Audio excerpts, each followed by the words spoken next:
Hi, welcome back to the Vintage Freak YouTube channel.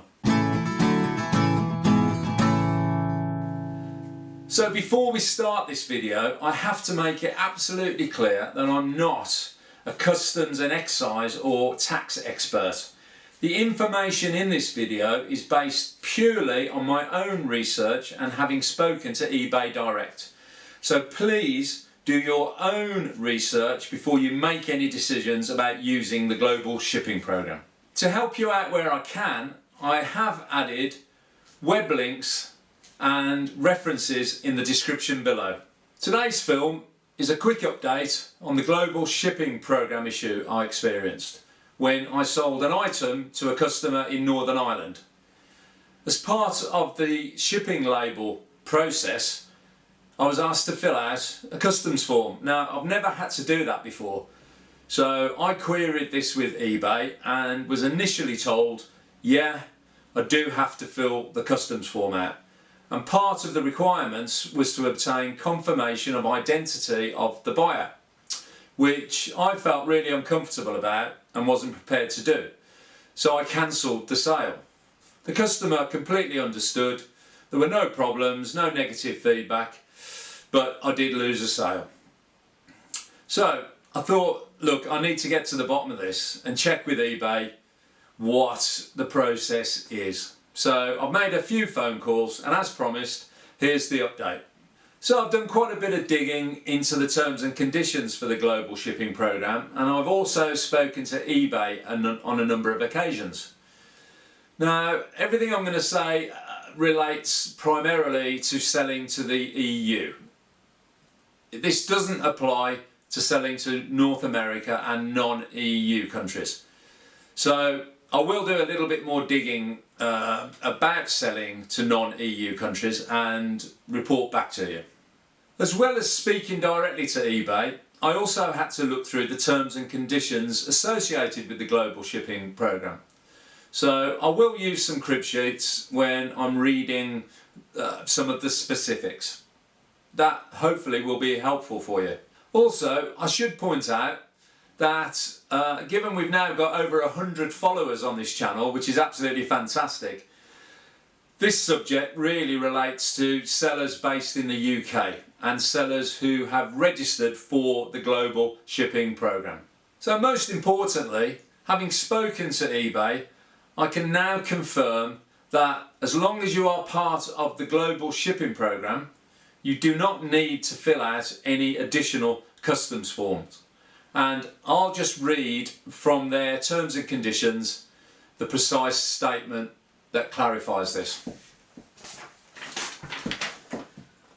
With the global shipping program, all customs duties and tax calculations required for selling and moving goods into the EU will be automatically taken care of. Your buyers will always see and pay the full postage, duties and taxes at checkout.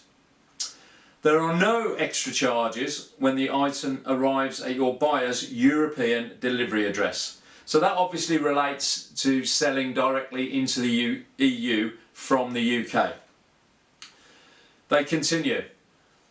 All you have to do is post your item using a domestic carrier, i.e. via Packlink, for example, or one of the other domestic carriers based in the UK, to the Global Shipping Program UK Shipping Centre. And GSP, which is Global Shipping Program, will take care of the rest. You don't have to worry about filling in any of the paperwork needed for cross-border delivery. And I'll repeat that. You don't have to worry about filling in any of the paperwork needed for cross-border delivery.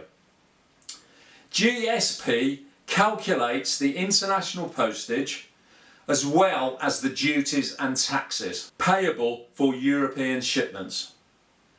Buyers see this and pay for it up front at checkout. As a seller, you then just send your parcel to the UK shipping centre and everything will be taken care of. So there you have it in black and white. on the eBay terms and conditions for the global shipping program, everything is taken care of for you, and there are no additional customs forms to fill out if you are selling into the European Union. Now, there is one other potential caveat to selling outside the UK, and again, because I want to get this factually correct, I will read from the eBay guidance that they provided. Please also note that to move goods between Great Britain and the European Union after the 1st of January 2021, business sellers are required to obtain an EORI, which is an Economic Operator Registration and Identification Number. You may be requested to provide your EORI number under certain circumstances to facilitate the movement of goods into the European Union. You do not need an EORI number if you're moving goods for personal use only. So the EORI number applies to goods you're selling as part of your business.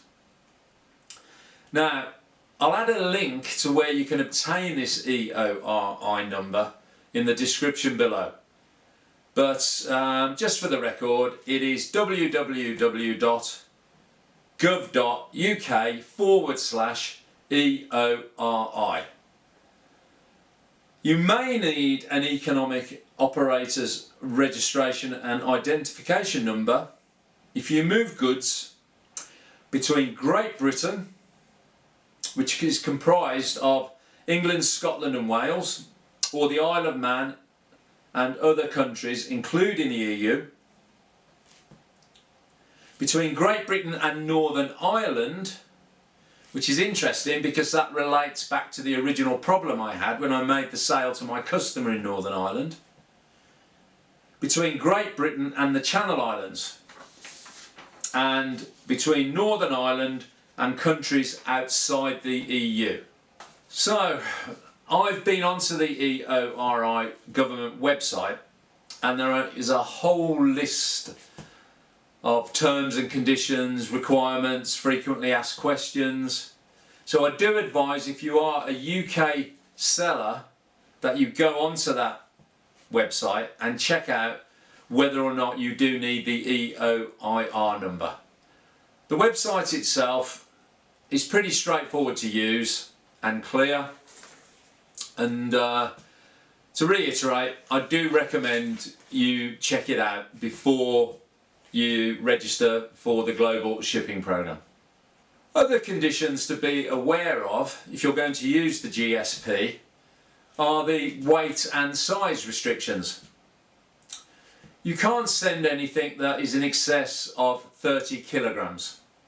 Also, the maximum size is 125,000 centimetres cubed, which in its simplest sense relates to a package that is 50 centimetres high, 50 centimetres wide and 50 centimetres depth, or any configuration. It shouldn't exceed 125,000 centimetres cubed. The maximum length is the usual 120 centimetres. Also, the package shouldn't be worth in excess of 2,000 UK pounds. So be aware of those restrictions, otherwise your package won't be eligible for the global shipping program.